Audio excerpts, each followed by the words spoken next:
Audio Jungle.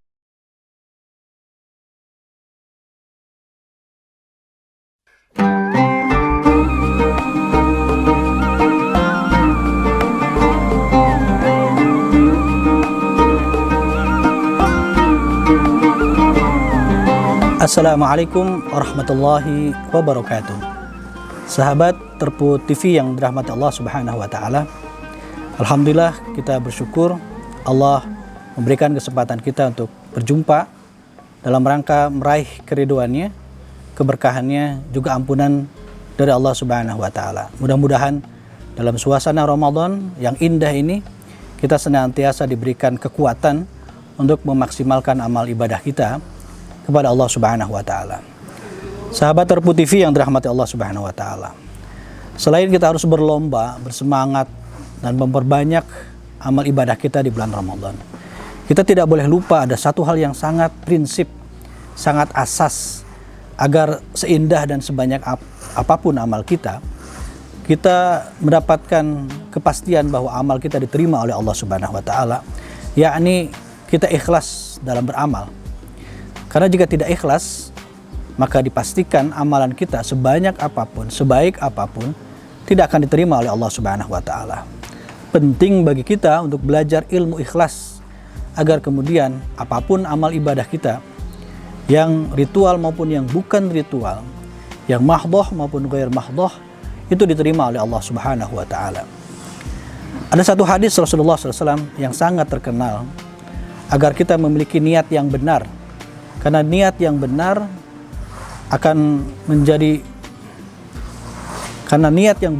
memastikan amalannya akan diterima oleh Allah Subhanahu wa taala. Juga amalan bisa tertolak karena niat yang tidak benar, sebagus apapun amal itu dilakukan. Rasulullah SAW bersabda, "Innamal a'malu binniyat." Sesungguhnya seluruh amal itu tergantung niatnya.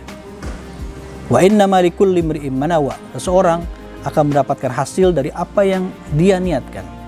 Faman kanat hijratuhu ilallahi wa rasulih fa hijratuhu ilallahi wa rasulih. Barang siapa yang niat hijrahnya untuk Allah dan Rasulnya, maka dia akan mendapatkan Allah dan Rasulnya. Tapi faman kanat hijratuhu lidunya yusibuha. Barang siapa yang niat hijrahnya untuk dunia, ia pun akan mendapatkan dunia. Atau untuk perempuan yang untuk dinikahinya, maka dia akan menikahinya. Awi mura'atin yankihuha fa hijratuhu ma hajaru ilahi. Maka hijrahnya itu tergantung apa yang dia niatkan dalam berhijrah. Hadis ini adalah hadis yang sangat penting. Para ulama seluruhnya mengutip hadis ini. Bahkan dalam kitab-kitabnya ditempatkan dalam hadis-hadis yang pertama untuk kita ketahui.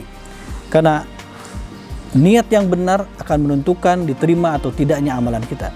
Sebaliknya, niat tidak benar juga akan menentukan tidak diterimanya amalan yang kita lakukan. Oleh karena itu, sahabat Terpu TV yang dirahmati Allah Subhanahu wa taala, penting bagi kita semua untuk meluruskan, memurnikan niat kita dalam melaksanakan berbagai amalan ibadah. Jangan tercampuri oleh keinginan mendapatkan pujian dari sesama makhluk atau dari sesama manusia. Kita hanya menginginkan pujian, balasan dari Allah Subhanahu wa taala.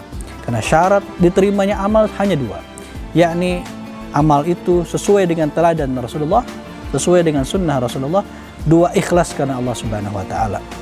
Ini mutlak harus kita penuhi agar amalan kita mendapatkan tempat terbaik di sisi Allah Subhanahu wa taala sebagai amal soleh yang diterima olehnya. Sahabat Terpu TV yang dirahmati Allah Subhanahu wa taala. Rasulullah bersabda, "Inna akhwafa ma akhafu alaikum asyirkul asghar ar-riya." Sesungguhnya yang paling aku takutkan, paling aku khawatirkan menimpa diri kalian semua adalah syirik kecil, yakni ar-riya. Ingin mendapatkan pujian dari makhluk dengan melakukan sesuatu atau meninggalkan sesuatu. Sementara kita ketahui syirik adalah kezoliman yang sangat besar. Inna syirka la zulmun azim. Tidak ada syirik kecil. Tapi Rasulullah di sini menyebutkan asyirkul asghar, syirik yang sangat kecil. Bukan menunjukkan ada syirik kecil, bukan menunjukkan dosanya juga kecil, tapi menunjukkan bahwa syirik dalam bentuk ini sangat samar. Orang tidak merasa bahwa ibadahnya salah niat. Dia ingin mendapatkan pujian dari makhluk, ingin mendapatkan pujian dari manusia, sementara kemudian hanya Allah Subhanahu wa taala yang berhak memberikan pujian dan berhak memberikan pahala atas ibadah-ibadah yang dilakukan oleh hambanya. Penting bagi kita sahabat Terput TV yang dirahmati Allah Subhanahu wa taala, selama kita berjibaku bersemangat melakukan berbagai amalan ibadah yang banyak di bulan Ramadan agar kita menjadi manusia bertakwa. Jangan lupa ada sesuatu yang bisa merusak dan meruntuhkan itu semua, yakni apabila niat ibadah-ibadah kita adalah niat yang tidak benar, bukan untuk Allah Subhanahu wa taala. Maka pancangkan dari sekarang, tekadkan dari sekarang untuk melakukan amalan perbuatan apapun hanya karena Allah Subhanahu wa taala. Maka insya Allah amalan kita adalah amalan yang diterima oleh Allah Subhanahu wa taala. Demikian, mudah-mudahan bermanfaat. Wassalamualaikum warahmatullahi wabarakatuh.